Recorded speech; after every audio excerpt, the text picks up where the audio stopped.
He's like, hey, I'm ready to fight for the Dragon Balls. Fight me now. And Tamagami 2 hits him with the, what's this? You're just a child. Stop joking. Go home and suckle on your mommy's teat. Oh, I'm like, dang. I'm like, okay, he's not playing.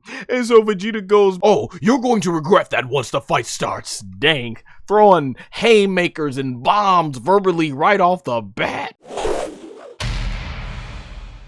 Everybody is knocked out because I think that's what Son Goku was complaining about earlier, is that it's taking too long in this ship and everything. And so, yeah, everybody is knocked out but Piccolo. They're arriving towards the island where the second Tamagami is. So you can feel the anticipation boiling here, because I know a lot of you like me out there have been waiting to see Vegeta get into action. So we get a look at this cool planet, and there he is, Tamagami number 2, basically a close-up shot, ready to fight whoever does battle with him. So now we start getting some close-ups of Tamagami number 2 as we go to the demon realm here, and he is ready to fight. And there we go, our heroes have arrived to the island, and then there you see Vegeta. Our boy Vegeta is warming up, basically getting ready. And there you see, we get a look at Tamagami's kicks, and then we get a look at his legs, and then there we go, Tamagami 2 looking like he is not ready to be anybody to mess with him.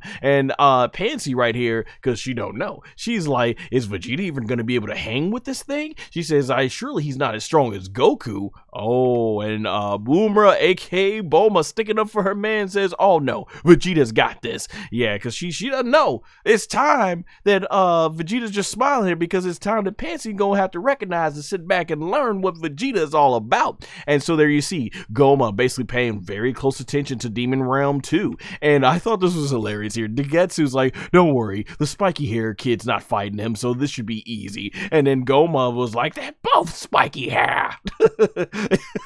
So that was really good. Y'all know, of course, we can't have some Vegeta battles without some good old-fashioned roasting, right? So Vegeta comes in and he's like, hey, I'm ready to fight for the Dragon Balls. Fight me now.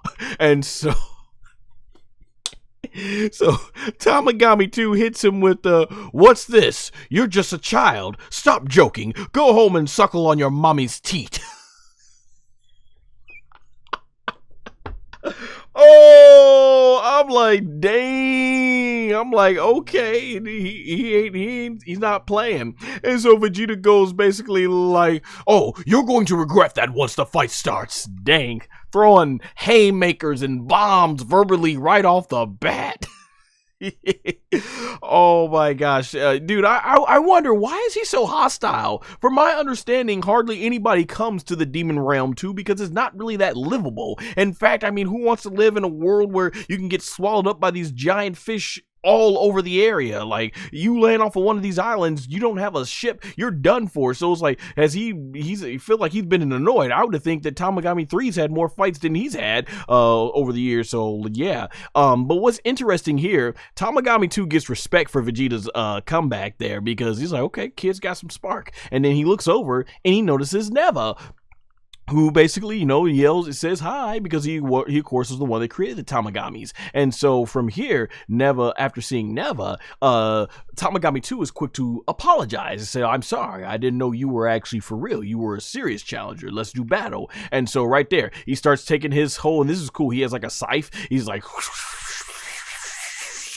boom, ready. But that ain't gonna intimidate Vegeta.